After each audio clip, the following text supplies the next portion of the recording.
Mao Zedong came to power. He couldn't have come to power had it not been for very powerful forces inside the United States. At the end of World War II, the Japanese had been driven out, but there was a large division in China. The nationalist Chinese under Chiang Kai-shek held a large portion of the country, and another section was in the hands of the communist forces, Chinese forces, under the leadership of Mao Zedong. And the nationalist forces and the communist forces were bitter enemies, even though they had fought more or less together against the Japanese. They both knew that when the war was over, only one or the other would be able to survive, and so they were preparing to fight each other. That was not in the best interests of the people in Washington, D.C. They didn't want that to happen, and they put pressure on the nationalist Chinese, Chiang Kai-shek's government, to accept the communists into their own government in key positions, what they call a coalition government. And they wanted them to go into very key positions, in other words, in control of the military in particular. Well, that's the end of the game, you know. The nationalists didn't want any part of that. So General George Catlett Marshall, who was in charge of all of the military operations in the Asia theater at that time, simply cut off the flow of ammunition and arms to the nationalist Chinese and made sure that all of the military equipment that was left behind by the Japanese was delivered to the communist Chinese. And with those two acts, there was no question that Mao Zedong's forces, which was now by this time much better equipped than the nationalist forces, that they would be victorious, and that is how it came to be. And George Marshall even boasted afterwards. He said, "With the stroke of my pen, I now disarm 30 divisions of Chiang Kai-shek's army." So that all came out of the United States. That was the decision of the so-called capitalist forces in America, that the Chinese communists would now take over China. So all of these things are contrary to the conventional knowledge of what happened in history, but as I said before, none of it is really difficult to find.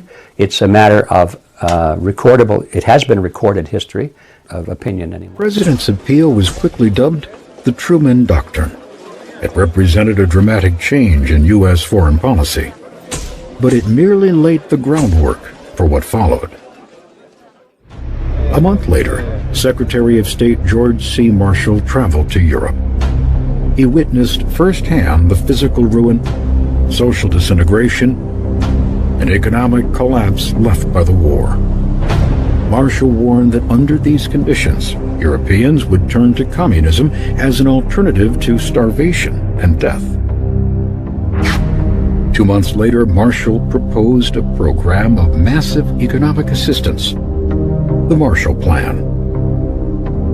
Our policy is directed not against any country or doctrine, but against hunger, poverty, desperation, and chaos. Its purpose should be the revival of a working economy in the world so as to permit the emergence of political and social conditions in which free institutions can exist. European reaction to Marshall's speech was quick and positive. The British Foreign Secretary Ernest Bevin hailed it as a lifeline to sinking men. Of all the nations invited to help draft the plan, only the Soviet Union and its satellites refused. The price would be high, up to $17 billion. But compared to the alternative, Marshall told Congress it was a bargain. This program should be viewed as an investment in peace. In those terms, the cost is low. This is the Alger Hiss Defense Fund, the notorious Soviet spy. I know that Hiss denied the charges, but now the recently released FBI's Venona tapes have shown beyond a shadow of a doubt that he was in fact a Soviet agent. Those self-respecting anti-communists would have a defense fund for a communist spy. So you might think, well, maybe he wasn't such an anti-communist, but I bet he was a patriot. I bet he went skipping down the street singing Yankee Doodle Dandy.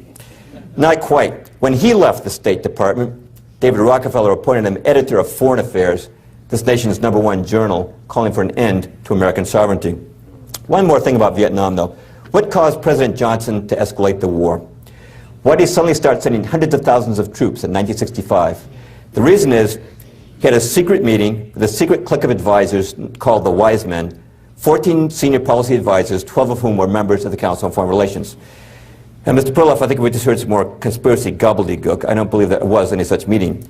If you don't believe it, you need to read the book, The Wise Men, by Isaacson and Thomas, members of the CFR. And this book is, by the way, not condemning them. It's glorifying them. Who was the leader of the Wise Men? It was Dean Acheson.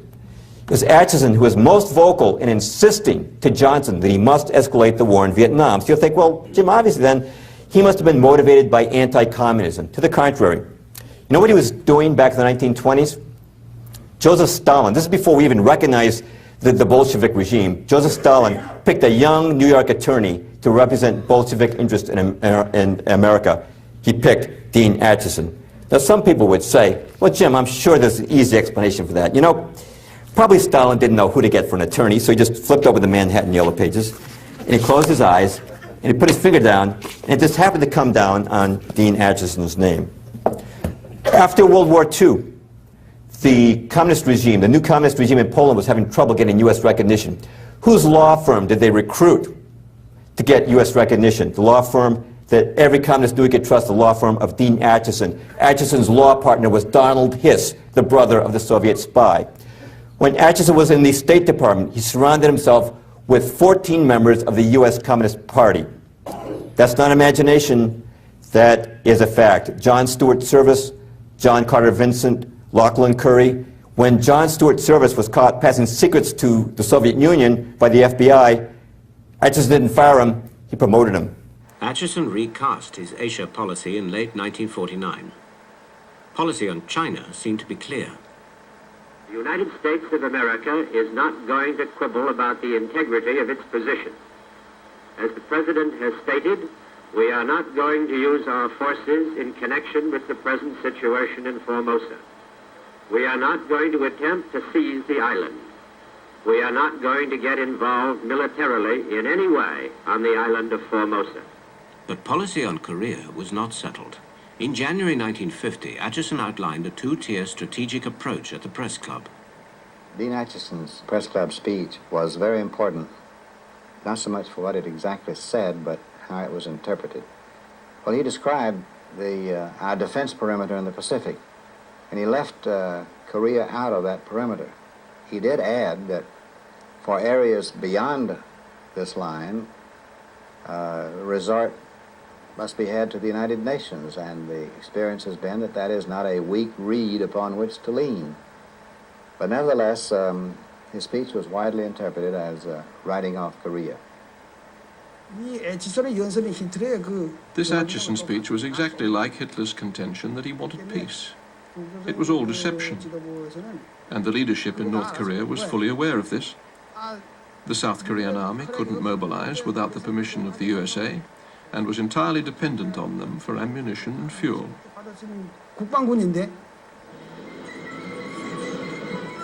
North Korea was now well supplied with Soviet T-34 tanks.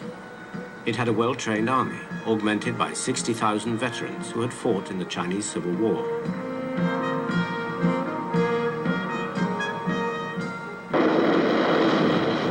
Starting with an artillery barrage on the Ongjin Peninsula in the west, fighting broke out sometime in the early morning of June the 25th.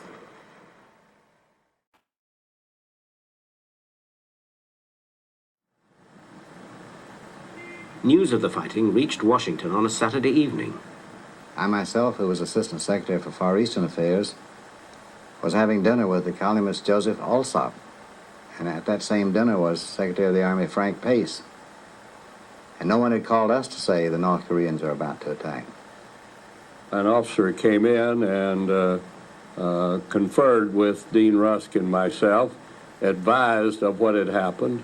Both Secretary Acheson and Secretary Johnson were out of the city, and so I went to the Pentagon and Dean went to the State Department, and I stayed there all night.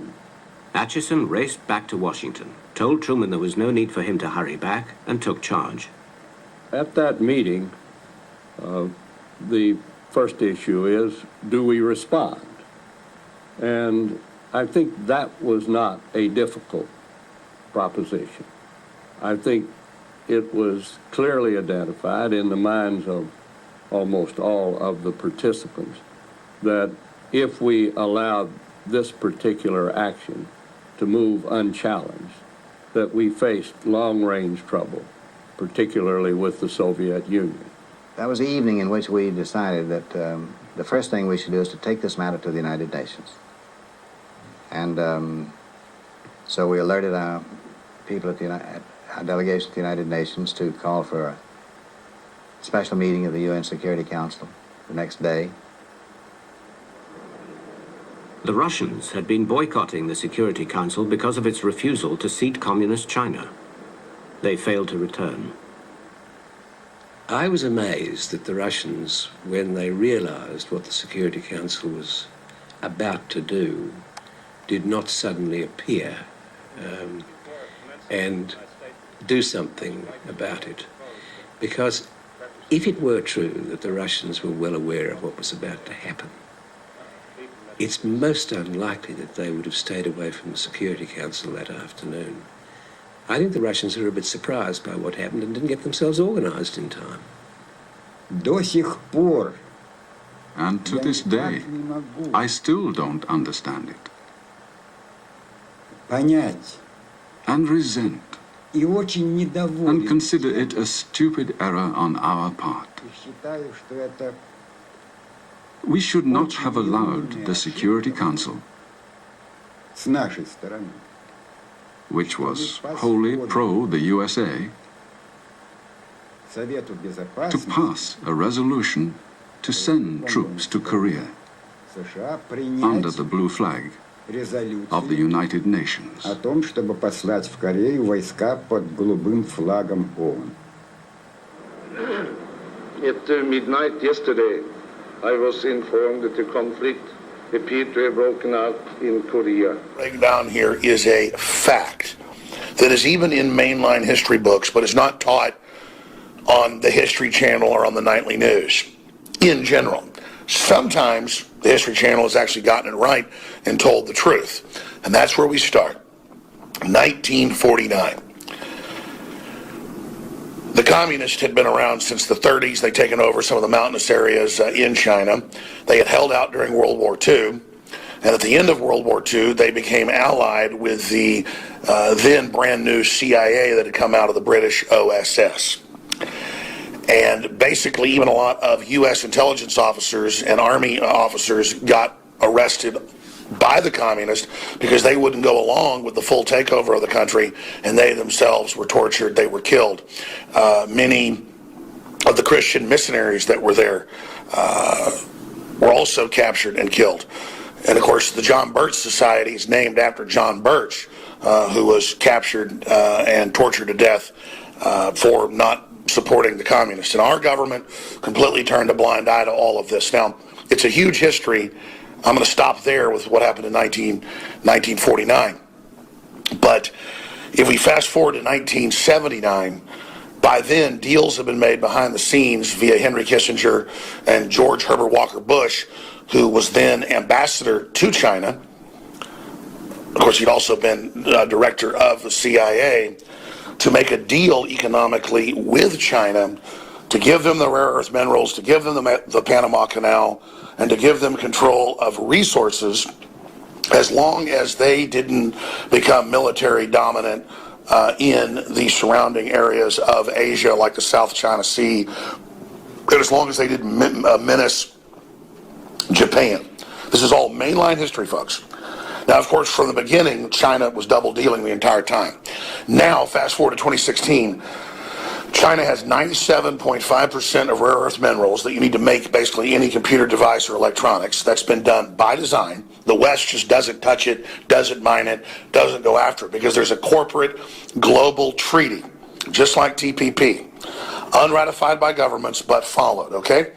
So fast forward to the globalist operative who was following this whole plan of Kissinger and Brzezinski, 1979, who's president? You guessed it, Jimmy Carter. Jimmy Carter signs a deal to hand over the Panama Canal, the eighth wonder of the world, to the communist Chinese. He then signs a deal to give them all the major deep water ports that the U.S. had previously had in the world, and to give them access to all of our refueling stations, previously known as coaling stations.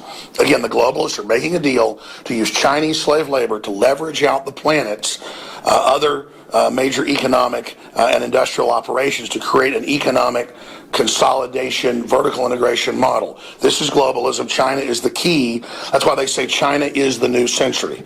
America and the West is declining. China's the future, because the deal was made because they were authoritarian to transfer all power to them, because they would then side with the globalists in the phase we're now entering to establish an open world corporate government.